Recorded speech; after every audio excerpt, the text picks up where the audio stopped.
Lightning is a rapid discharge of electrical energy in the atmosphere.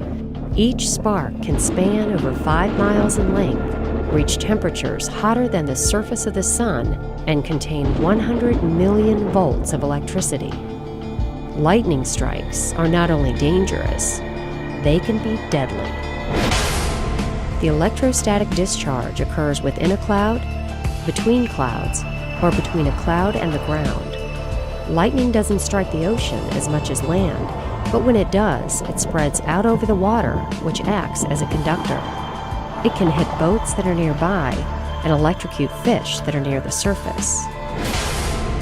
If you're at the beach and hear thunder or see lightning, get out of the water. Get off the beach and take shelter in a building or in your car. If you're at sea, head back to a shelter on land. If you can't, either stay low in the boat or retreat to a cabin. Do not use electronic equipment during the storm. Every year, millions of lightning flashes fill our skies. Each one has the potential to cause a devastating and shocking impact.